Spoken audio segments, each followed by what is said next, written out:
1965, Vietnam. In the jungle around the Ia Drang Valley, American soldiers are dropping. And it isn't the enemy putting most of them on their backs. It's a mosquito. That year, malaria puts as many US troops in hospital beds as bullets do. Entire infantry units lose half their strength to a fever no one can stop, because the pills in every soldier's pack, the chloroquine the army has trusted since Korea, have quietly stopped working. The parasite learned to beat them. The thing that finally won this war against the mosquito wasn't invented in a lab at Merck or Pfizer. It was a scraggly, bitter roadside weed the Chinese had been steeping in cold water for 16 centuries. It's the reason a drug sits behind the counter at your CVS right now, and in 2025, your own government quietly walked away from it. This is where it begins. Go back with me. Not 100 years, not 500, almost 2,000. Southern China, the Jin dynasty, around the year 340. Rome still has an emperor. The United States is 14 centuries from existing, and a physician named Ge Hong is writing an emergency medical manual, a book meant to be small enough to keep in your sleeve for when someone collapses and there's no doctor for 100 miles. In it, he describes a cure for the fevers that come in waves, spike, break, and come again. The signature rhythm of malaria. The cure is a plant. The Chinese call it qinghao. We call it sweet wormwood. Its scientific name is Artemisia annua, and if you saw it growing, you would not look at it twice. It's a weed.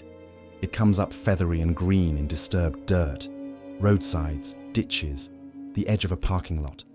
And when you crush a leaf between your fingers, it smells sharp and medicinal, almost like camphor, and it tastes so bitter it makes your jaw ache. Ge Hong's instruction is one sentence long, and it hides a secret that the modern world would ignore for over 1,000 years. He does not say boil it. He says, take a handful, soak it in cold water, wring out the juice, and drink it. Cold. No fire. Every other remedy in Chinese medicine got boiled or brewed. This one didn't. Ge Hong probably had no idea why. He just knew it worked. For centuries, that's all it was. One folk cure among thousands, scribbled in an old book, passed down and half forgotten, unproven and unscaled. People were treating malaria with this weed more than 1,600 years before there was a country called America to be sick in. Meanwhile, the disease it treated was busy becoming the deadliest thing that has ever happened to human beings. Malaria is not a small story. Some researchers estimate that of every person who has ever lived and died, nearly half were killed by mosquito-borne disease. And malaria leads that list. It shaped where cities could be built and where armies could march. It killed Alexander the Great's ambitions and helped kill Rome's. The West eventually found its own weapon, and it wasn't the weed. It was quinine, pulled from the bark of the cinchona tree in the Andes of South America, hauled across an ocean, and turned into the drug that let European empires survive the tropics. Later, chemists in the 20th century built a synthetic version, cheaper and easier to make, called chloroquine. For a while, chloroquine looked like the final word, a pill, problem solved. And here's a moment that decided the fate of millions. When Western scientists first heard whispers of the old Chinese plant remedies, most of them waved it off. A weed, a folk cure from a medical book older than the printing press. They had modern molecules. They didn't need a peasant remedy. This decision seemed small at the time. It was not, because the pill they trusted was about to fail, everywhere, at once, and the cure they dismissed was the only thing on earth that could replace it. Before we go further, if you're new here, this channel covers the hidden histories behind the things that shape the world. Real stories, real numbers, no filler. New video every week. Hit subscribe so you don't miss it. And drop a comment telling me where you're watching from. Whether you're in Texas, New York, or somewhere in between, I always want to know. The 1960s, Southeast Asia, and the mosquitoes have evolved. Chloroquine-resistant malaria spreads through the jungles of Vietnam, and it does not care which side you're on. American GIs are going down by the tens of thousands. The US, Army will log more than 40,000 malaria cases over the course of the war, and military doctors will say flatly, for decades afterward, that malaria took more men out of the fight than enemy fire did. Some units lose half their combat strength in a month. Washington responds the way you'd expect the richest country on earth to respond, with brute force and money. The US Army's laboratory, the Walter Reed Army Institute of Research, launches one of the largest drug screening programs in history. Before it's done, Army scientists will test roughly 250,000 different chemical compounds looking for the next antimalarial. 250,000. That's not a search, that's a dragnet. On the other side of the war, North Vietnam is being gutted by the same fever, and they can't outspend anyone. So they go to their ally, China, and they ask for help. And in Beijing, this becomes a matter of national security. On May 23, 1967, the Chinese government launches a secret military research project to find a cure for chloroquine-resistant malaria. They name it after the date, Project 523. Up to 60 teams across the country are pulled in, and it's happening in the middle of the Cultural Revolution, when scientists are being purged and universities are shut down, which is exactly why one of the researchers they assign is a quiet 39-year-old woman named Tu Youyou. Tu works at the Institute of Chinese Materia Medica. She's given a job nobody expects much from. Go back through the old medical texts, the folklore, the peasant remedies, and see if any of it holds up. She interviews old practitioners. She reads by hand through ancient manuals. She compiles more than 2,000 traditional recipes, narrows them to 640, and her team starts testing extracts, over 380 of them, and they fail. One after another, after another. The sweet wormwood extract shows a flicker of promise, then collapses in repeat tests, inconsistent, unreliable. It looks like another dead end. Then Tu goes back to the oldest source she has, Gaehong, the year 340, the emergency manual. And she reads that one strange sentence again.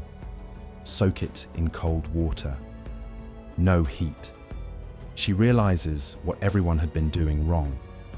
They'd been boiling the plant, and the heat was destroying the very molecule that killed the parasite. So she rebuilds the whole extraction at low temperature, using ether instead of alcohol. Sample number 191. October 1971. It kills 100% of the malaria parasites in the test animals. 100%. Now picture the lab where this happened. Not a gleaming pharmaceutical campus. A cramped room with almost no proper equipment and terrible ventilation. So full of solvent fumes that Tu and her colleagues start getting sick. Headaches, nosebleeds, damaged livers, from breathing the air while they work. And when it comes time to prove the drug is safe for humans, there are no volunteers and no protocol. So Tu and 2 members of her team roll up their sleeves and take the extract themselves. They become the first human beings to test it. It works. She reports it to Project 523 on March 8, 1972. The active molecule gets a name, Artemisinin. Sit with what just happened. The single most important malaria drug of the last 100 years. The one the entire Western pharmaceutical industry, with its 250,000 compounds and its bottomless budgets, had failed to find, came instead from a communist military project during a cultural purge, extracted by a woman with no fancy degree and no working ventilation, out of a weed, following instructions written by hand in the year 340. And then the world made her wait. Tu's discovery stayed locked behind China's borders and the language barrier for years. Her work wasn't even published in English until 1979, and the wider scientific community didn't seriously engage with it until a WHO meeting in Beijing in 1981. Some researchers have since admitted the delay came down to something uglier than caution. Flat disbelief that scientists cut off from the West, working with primitive equipment, could possibly have cracked a puzzle that had beaten 250,000 American compounds. While the doubters stalled, the mosquitoes kept working. Nobody will ever count how many people died in the years we spent refusing to believe the cure was real. The cure didn't come from the market. That fact is going to matter a lot before we're done. Here's the part that should stop you cold. We found the cure, and people kept dying anyway. They still are. A full course of artemisinin-based treatment can cost around $1. It clears the parasite from a child's blood in days. And yet, in 2024, decades after Tu Youyou's discovery, malaria still killed an estimated 610,000 people. 280 million people caught it. Quick question, and I want you to answer honestly in your head before I say it. How many people do you think malaria kills every single year, right now in the 2020s, long after we cured it? Drop your guess in the comments before you keep watching. Most Americans guess a few thousand. The real number is more than 500,000 every year. Let me put that in American terms. 10,000 deaths a year is like erasing the entire population of Baltimore, Maryland, off the map every 12 months. And here's the part that turns your stomach. About 95% of those deaths happen in Africa, and roughly 3 out of every 4 of the dead are children under the age of 5. Not soldiers, not adults who took a risk, toddlers dying from a mosquito bite, from a disease we've known how to treat since 1972. But when the drug does reach them, it works like something out of a miracle. Picture a clinic at the end of a dirt road in rural Uganda. No air conditioning, the heat sitting on everything like a wet blanket. A mother who has walked miles with a limp child on her back. The boy is burning up, drifting in and out, his small body wrung out by a fever spiking past 104 degrees, right at the edge of the cerebral malaria that swells and drowns the brain. A nurse crushes an artemisinin tablet, that roadside weed, pressed into a pill, into a spoonful of water, and gets it down him. Within hours, the fever breaks. By the next morning, the child is sitting up, asking for food, alive.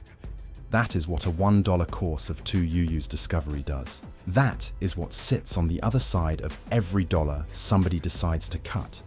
And the weed itself?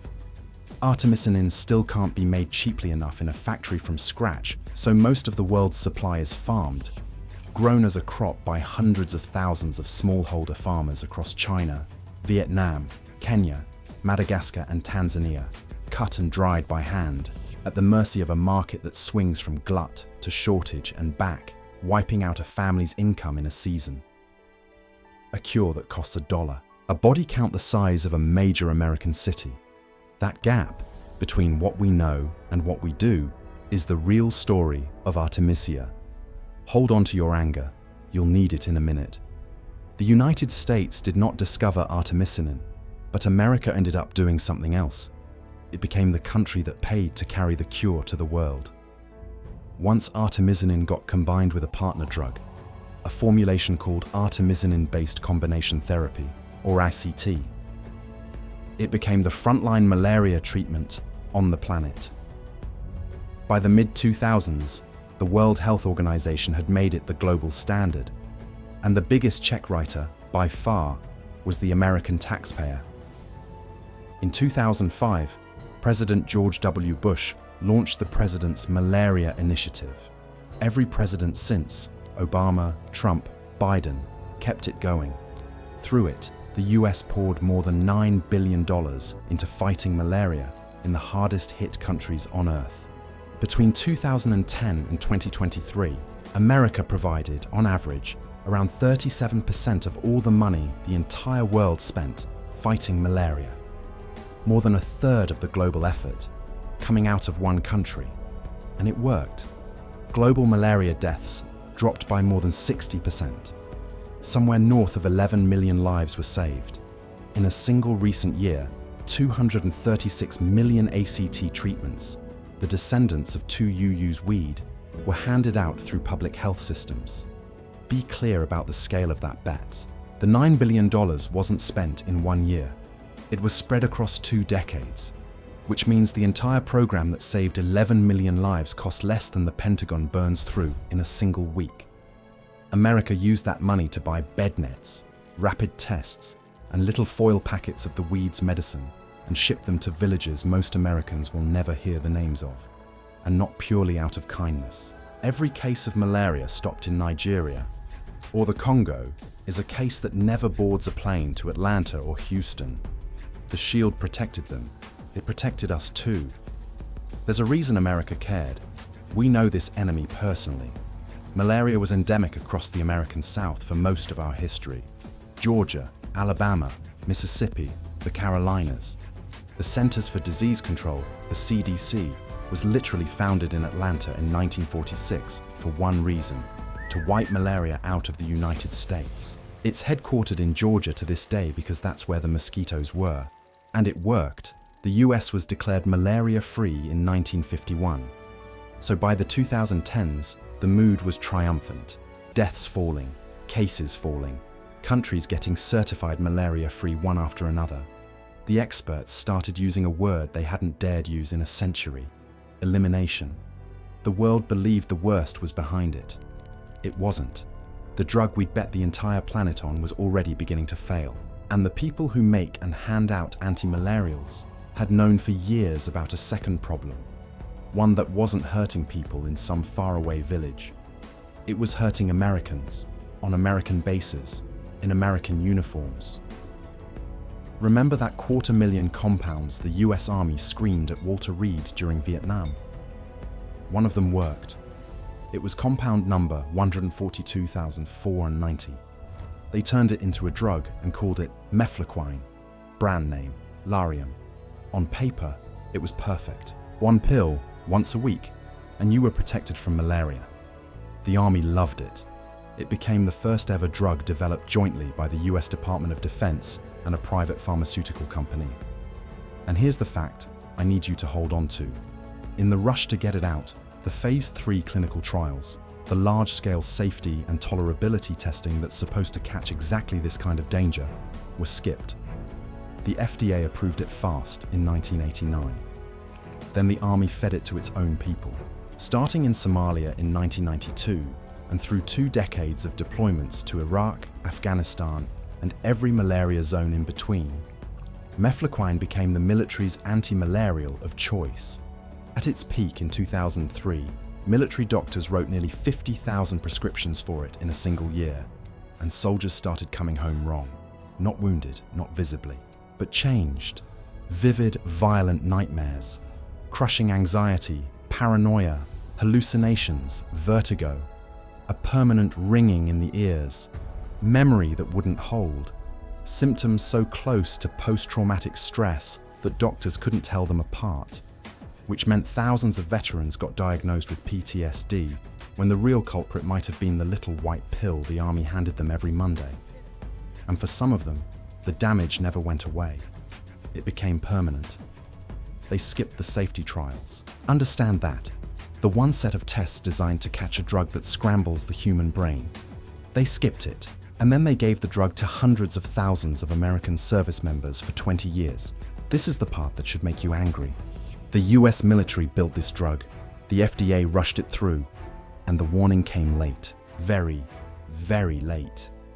It wasn't until July of 2013, 24 years after the FDA first approved it, that the agency finally slapped its strongest possible alert, a boxed warning, on mefloquine, admitting the neurological and psychiatric damage could last long after you stopped taking it, and could be permanent. The Defense Department quietly demoted it to a drug of last resort. Prescriptions collapsed from tens of thousands a year to a couple hundred. 24 years. That's how long American soldiers took a brain-altering drug before their own government put the strongest warning it has on the label. And to this day, veterans are still filing claims with the VA, still fighting to prove that the anxiety and the vertigo and the panic attacks came from a malaria pill and not from the war. But the mefloquine story, as ugly as it is the smaller scandal. Because while America was mishandling one antimalarial, the great one, Artemisinin, the weed, the miracle, started to crack. Just like chloroquine before it, the malaria parasite began learning to survive it.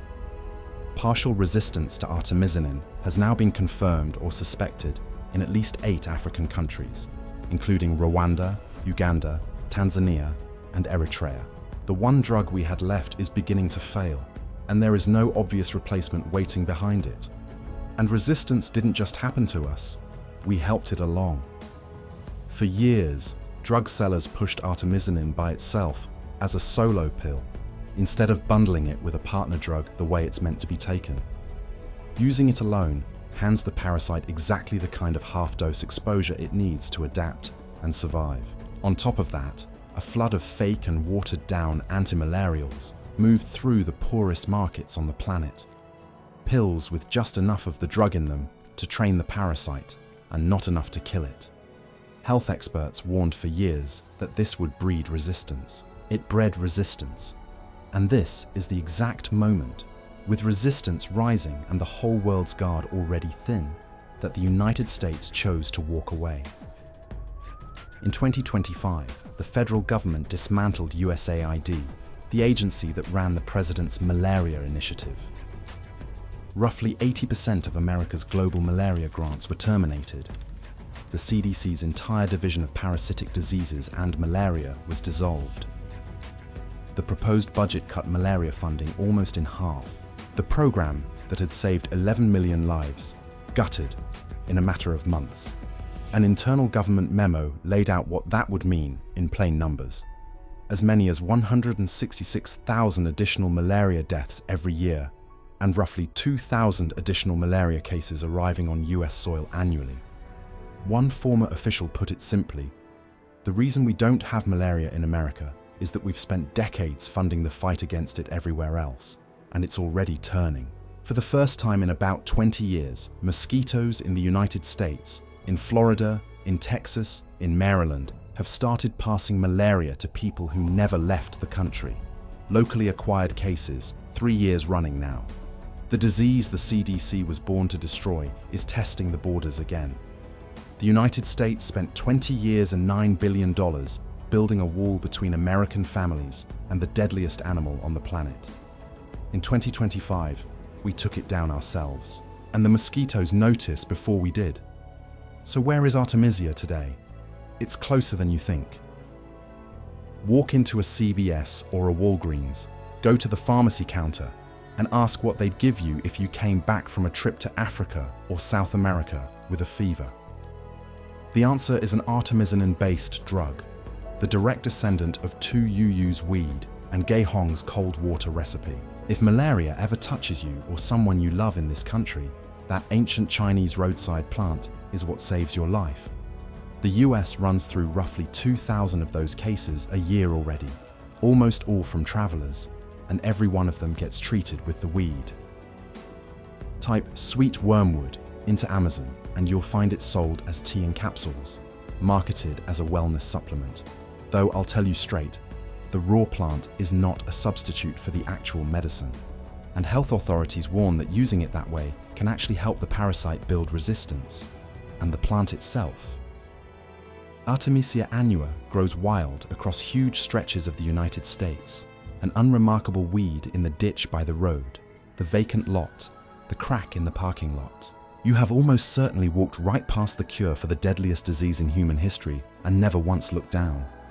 And the mosquito that carries it all, the Anopheles, is not some exotic foreign creature. It lives in the American South right now. It always has. The only thing that's ever kept it in check is vigilance and money. Slow down with me for a second, because this is the whole thing. The cure for malaria was free. It was ancient. It grew in the dirt, and it came from completely outside the pharmaceutical market. A folk remedy a corporation would never have bothered to patent, rediscovered by a government project during a war, given to the world. And then the richest country in history spent 2 decades and billions of dollars carrying that free, ancient cure to the poorest children on Earth and cut it loose in a single year. We've now forgotten this weed twice. Western science dismissed it for centuries because it looked too humble to matter. And now, with resistance rising and the shield coming down, we're in the middle of forgetting it a third time. Here's the question. I can't stop turning over. How many things that decide whether you live or die were settled in a room you'll never see, on a budget line you never got to vote on, by people who assumed you'd never notice? Malaria was one of them. It just happened far enough away that most of us never had to. Let it sit. Now, I want to hear from you. Have you or anyone in your family Ever taken a malaria pill for a deployment or a trip? Drop it in the comments. I read every single one. If this is the kind of story you want more of, the real history behind the things that quietly run your life, subscribe. Hit the like button. It genuinely tells me you want to keep going deeper. And share this with someone who thinks they already know how the world works. Because here's what I'll leave you with. The next time you see a scrappy green weed shoving its way up through a crack in the pavement, look twice. It might be the reason the most advanced medicine cabinet in history has an answer for the oldest killer we've ever faced. We found that answer 16 centuries ago and threw it away. We found it again and paid to give it to the world. And right now, we're setting it down a third time, quietly, on a budget line, while a mosquito that's been waiting 2,000 years watches us do it. The cure was always free. It's the forgetting that costs us everything, and you won't find that on the receipt.